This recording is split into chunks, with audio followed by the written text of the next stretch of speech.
யார் இந்த ரிக்கி ரதன் பண்டிட் வெற்றிவேல்? இவர் யாரு அப்படின்றது இன்னைக்கு தமிழ்நாடு முழுவதும் தெரிஞ்சு போயிடுச்சு. இவர்தான் திரு ஜோசப் விஜய். நல்ல பேர் நோட் பண்ணீங்க. திரு ஜோசப் விஜய் அவர்களுடைய சாமியாரு, ஜோசியரு எல்லாமே இந்த வெற்றிவேல் அப்படின்றவர் தான். நம்ம இவரையுமே நம்ம குறைச்சு மதிப்பிட நம்ம விரும்பல. இவருடைய திறமையால, இவருடைய ஜோதிட கலையால தான் திரு விஜய் அவர்கள் இன்னைக்கு முதலமைச்சராக இருக்கிறார் அப்படின்னு சொல்லிட்டு திரு விஜயே ஒத்துக்கிற அளவுக்கு ஒரு சிறப்பான வேலையை பார்த்து கொடுத்திருக்கிறாரு தாவேக்காக்கு இந்த வெற்றிவேல். இவரு 2014 வரைக்கும் அம்மா கூட இருந்தவர். அப்ப அம்மா ஜெயிலுக்கு போகாம தடுக்க பல வேலைகள் பார்த்தாரு. ஆனா அம்மா ஜெயிலுக்கு போயிட்டாங்க. அதனால இவர் தம்பி நீ கிளம்பிடு, இல்லை உனக்கு நேரம் சரியில்லாம போயிடுமான்னு சொல்லிட்டு கிளப்பி அனுப்பி விட்டாங்க. இவர் சிங்கப்பூர், மலேசியா அப்படின்னு எல்லாத்தையும் சுத்திட்டு என்ன பண்றாரு, மீண்டும் இந்த ஒரு நிக்நேமோட, என்ன அந்த நிக்நேம்னா ரிக்கி ரதன் பண்டிட் வெற்றிவேல் அப்படின்ற பேரோட வராரு. இங்க ஈரோட்ல தங்கி இருக்காரு. அந்த நேரத்துல ஏதோ ஒரு வகையில டிவிக்கு உள்ள வந்துடுறாரு. டிவிக்கு உள்ள திரு விஜய் அவர்களுக்கு ஒரு நெருங்கிய ஒரு ஜோஷியரா மாறிடுறாரு. இவரு வி அப்படின்ற வார்த்தை தான் விக்கிரவாண்டி, உங்களுக்கு தெரியும். அதே மாதிரி அவர் சொன்ன எல்லாத்துலயுமே வீன்ற வார்த்தை பெரும்பாலும் இருக்கிற மாதிரி பார்த்து இவர் சொன்னதுதான். எங்க இவர் போட்டி போடணும், இவர் எப்படி எப்ப முட்டிக்கால் போடணும், இவர் எப்போ சாமி கும்பிடணும், எப்போ விழுந்து கும்பிடணும்னா தேர்தலுக்கு முன்னாடி எந்த நேரத்தை நீங்க கிளம்பணும், எதை ரத்து பண்ணணும், எதை நீங்க பண்ணணும், எல்லாமே நேரம் காலம் எல்லாமே குறிச்சு கொடுத்தது இந்த வெற்றிவேல் அப்படின்ற ஒரு ஜோசியர் தான். ஜோசியத்தை நம்புறவங்க சில பேர் இருப்பாங்க, நம்பாதவங்க பல பேர் இருப்பாங்க. எல்லாமே நல்ல நேரத்துல எது சொன்னாலும் பாசிட்டிவா வைப் இருக்கும், நல்ல கெட்ட நேரத்துல எது சொன்னாலும் நடக்காது. இது திரு ரஜினிகாந்த் அவர்களே சொல்லியிருக்கிறாரு. திரு ரஜினிகாந்த் அவர்கள் இந்த மாதிரி விஷயத்துல ரொம்ப ஜோஷியம் அப்படின்றத விட இந்த கால நேரத்துல ரொம்ப ஞானம் பெற்றவர் திரு ரஜினிகாந்த் அவர்கள். விஜய் சாருக்கு அந்த அளவுக்கு தெரியுமான்னு தெரியாது. ஆனா இந்த ஜோஷியக்கார் அவர் கூடயே உட்காந்துட்டு எலெக்ஷன் முடிஞ்சவரோட பாருங்க, திருச்செந்தூர் போங்க, இந்த யாகம் நடத்துங்க, ஷீரடி போங்க, இது பண்ணுங்க, அதை பண்ணுங்க, எல்லாமே நேரம் காலம் கோட்டு சூட்டு ட்ரெஸ் கிஸ் எல்லாமே செட் பண்ணி கொடுத்தவரு இவர் தான். நீங்க எத்தனை பேர் ஜோசியத்தை நம்பிங்கன்னு தெரியல. மூட நம்பிக்கை நான் கூட சில நேரத்தை நம்புறதுலாம் உண்டு. இந்த ரூட்ல போன, இந்த ரூட்ல எல்லாருமே நம்புவாங்க. கிரிக்கெட்ல கூட பாத்தீங்கன்னா, விளையாட்டுலாம் பாத்தீங்கன்னா அந்த நம்பிக்கை ரொம்ப அதிகமா இருக்கும். ஒரே மாதிரி ட்ரெஸ் போடுவாங்க.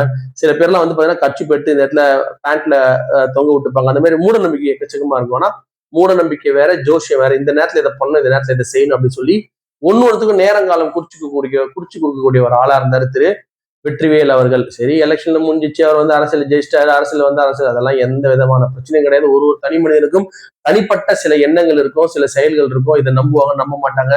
சாமி நம்புவாங்க, நம்ப மாட்டாங்க. செய்வாங்க, செய்ய மாட்டாங்க. இதெல்லாம் விடுங்க. எல்லாம் ஆனதாவதான் போது. எல்லாரும், எல்லா மக்களும் இந்த மாதிரி ஒரு எண்ணங்கள் நிச்சயமா இருக்கு. ஜோஷின்னுவாங்க, சில சாமின்னுவாங்க, சில ஜாதின்னுவாங்க, மதன்னுவாங்க. அது தனிப்பட்ட ஒருவருடைய ஒரு எண்ணம், அவருடைய செயல். நம்ம அதை கிரிட்டிசைஸ் பண்றதுக்கு நம்மளுக்கு எந்த விதமான ஒரு அனுபவமோ எந்த விதமான ஒரு அருகதையோ நம்மளுக்கு கிடையாது. ஆனால் அது எப்போ பிரச்சனை, இது வரைக்கும் இவரை பத்தி பேசாமல் இருந்த இந்த தமிழ்நாட்டில் இன்னைக்கு இவரை பத்தி பேசுறதுக்கு என்ன காரணம், திரு விஜய் அவர்களால் இவருக்கு கொடுக்கப்பட்டிருக்கும் இந்த ஒரு பதவி ஓஎஸ்டி அப்படின்னு சொல்லக்கூடிய ஒரு அரசு, அதாவது அவர் இப்போ ஜோஷியர் கிடையாது, பிரைவேட் பர்சன் கிடையாது, அவரு கவர்மெண்ட் எம்ப்ளாயி.